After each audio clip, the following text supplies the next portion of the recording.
Absolutely. అది ఈ అందుకే మేము 46,000 కోట్ల రూపాయల ఇన్సెంటివ్ కార్యక్రమం తీసుకుంటున్నాం. మీరు లేట్ వచ్చారు.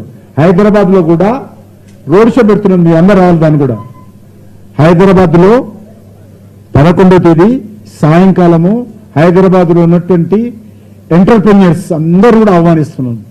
పాలసీ మేకర్స్, ఎంటర్ప్రెన్యూర్స్, టెక్నాలజీ కంపెనీలు, ఇన్వెస్టర్స్ చేసేటోళ్ళు అందరూ. ఎందుకంటే మేము ఏది ఎవరికి ఇవ్వాలన్నా కూడా ఒక పోటీ తత్వం తీసుకొచ్చే ఇస్తాం.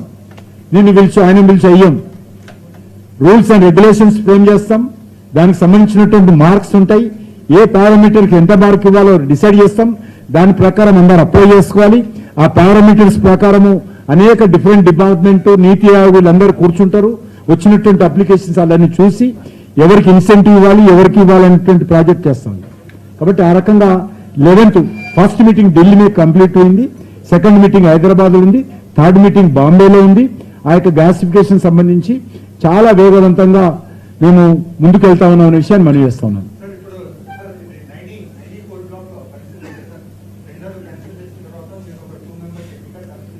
మీకు ఒకటి నేను చెప్పనా, నేను చెప్పేసి దాని గురించి.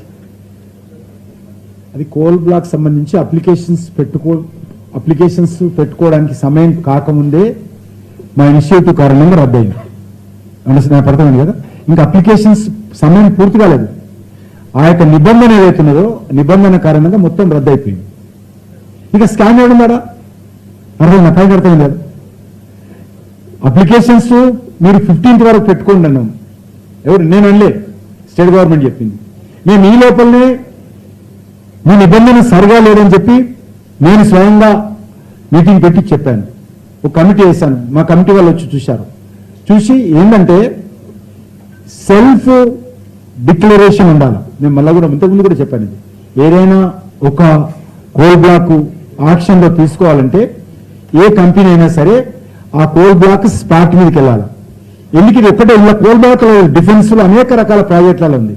ఏం చేస్తారంటే టెండర్ తీసుకున్న తర్వాత, కాంట్రాక్ట్ తీసుకున్న తర్వాత కాంట్రాక్టర్ చెప్తాడు ఇక్కడ నీళ్లు ఎక్కువ ఉన్నాయి, ఇక్కడ దారి లేదు, ఇది గుట్ట ఉంది, ఇది మైనింగ్ చేయడానికి వీల్లేదు, రోడ్ వేయడానికి వీల్లేదు, ప్రాజెక్ట్ కట్టడానికి వీల్లేదు, కాబట్టి మేము ఇది చేయలేకపోతున్నాము, మా టైం ఎక్స్టెండ్ చేయండి, మా బడ్జెట్ పెంచండి, రివైజ్ చేయండి బడ్జెట్ అని కోర్టుకు వెళ్తా ఉన్నారు. అందుకే ఇప్పుడు మేమేం చెప్తున్నాం అంటే ఏదైనా సరే మోడీ గారు వచ్చిన తర్వాత చట్టం తీసుకొచ్చాం.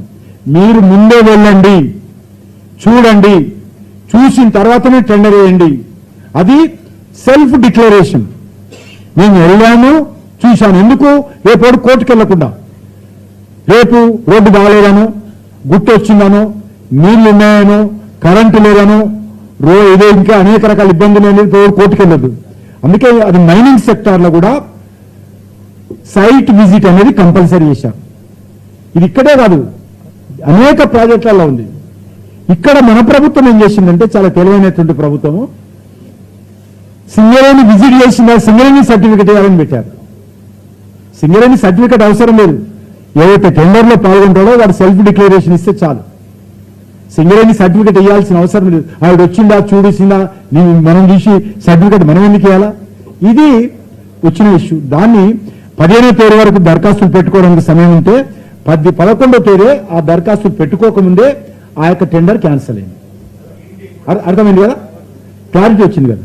11వ తేదీ అయిపోయింది. ఇక దానికి మనం పట్టుకొని లాగితే లాభం, మళ్ళీ వాళ్ళు చేయాలా. అది రాష్ట్ర ప్రభుత్వ పరిధిలో అంశం. అది ఎందుకంటే సింగరేణి ఎంతో చెప్పాను, టోటల్ అడ్మినిస్ట్రేషన్. ఎందుకంటే డిఎంఏ ఫండ్ కూడా సిద్దిపేట తెచ్చుకున్నారు. అప్పుడు కూడా ఎవరికి తెలియదు. సిఎస్ఆర్ ఫండ్ ఎక్కడ పోయిందో తెలియదు. అప్పుడు కూడా టీఆర్ఎస్ టైంలో. అంటే మనం ఎక్కువ జనరల్గా సిఎస్ఆర్ కానీ డిఎంఎఫ్ కానీ ఎఫెక్టెడ్ ఏరియాలో ఖర్చు పెట్టాలంటాం. ఇప్పుడు మన గౌరవ ముఖ్యమంత్రి గారు ఎవరైనా వాడు ఎవరు వచ్చింది కదా, ఇదో హాకీ ఫుట్బాల్, అది మెస్సీ కోసం కూడా ఖర్చు పెట్టారు. అయినాక ఇంటర్నేషనల్ స్కూల్స్ అని పెడుతున్నాడు కదా, దాన్ని కూడా సింగరేణి ఫండ్స్ తెచ్చుకున్నాడు. కానీ ఇప్పుడు మళ్ళీ నేను వెళ్ళి పోతే అని చెప్పలేను దయచేసి. కాబట్టి నేను పునరుసారి పెట్టాను, దీనికే పరిమితం కావాలండి, వేరే ఏం లేదు. నేను ఎప్పుడు కూడా పెట్టలేదు. నేను చేస్తున్నటువంటి కష్టము, మోడీ గారు చేస్తున్నటువంటి కష్టం, ఈ రెండు సెక్టార్లు ఎట్లా చేశాము, దేశానికి ఎట్లా ఉపయోగపడుతుంది, అది మీ ద్వారా మన తెలుగు ప్రజలందరూ తేలాలని నా ప్రయత్నం.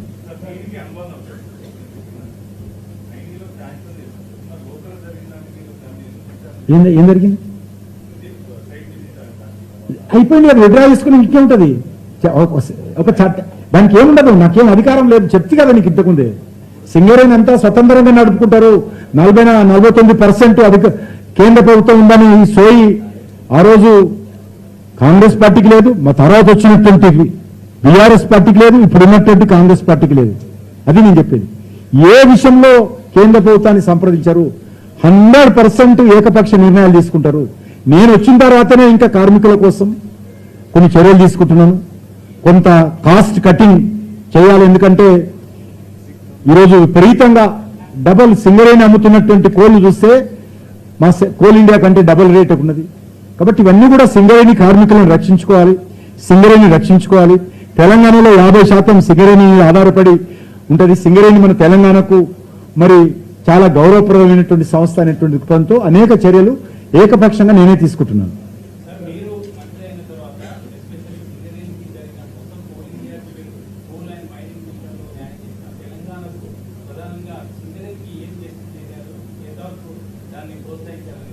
సింగరేణికి సంబంధించి నేను 2 సంవత్సరాలుగా ఖర్చులు తగ్గించేటువంటి ప్రయత్నం చేశాం.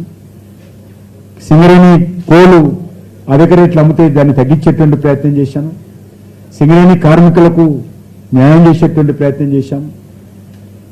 వాళ్ళకు లైఫ్ ఇన్సూరెన్స్ స్కీమ్స్ ఈరోజు కోల్ ఇండియా మొత్తంలో నరేంద్ర మోడీ గారి ముందు భయపడ్డారు. ఈరోజు కేంద్ర ప్రభుత్వ ఉద్యోగస్తులందరూ కూడా మేము తీసుకున్నటువంటి నిర్ణయం కారణంగా ఈరోజు కోల్ ఇండియా గతంలో ఏదైతే ప్రమాద బీమా ఉంటుందో లైఫ్ ఇన్సూరెన్స్ 40 లక్షలు 30 లక్షలు ఉండేది, దానికి అడిషనల్ గా ఈరోజు 1 crore అటెంట్ పెంచాం. అంటే ఇప్పుడు ఎవరైనా ప్రమాదం జరిగితే 1,25,00,000 వస్తుంది. ఆ రకంగా సింగరేణిలో కూడా ఈరోజు అది ఇంప్లిమెంట్ జరుగుతుంది. మోడీ గారు ముందు అందరూ అడుగుతారని ఎట్లా అనుకుంటే ఇప్పుడు మోడీ గారు ధైర్యం చేసి కేంద్ర ప్రభుత్వ ఉద్యోగస్తులందరికీ కూడా ఎవరైనా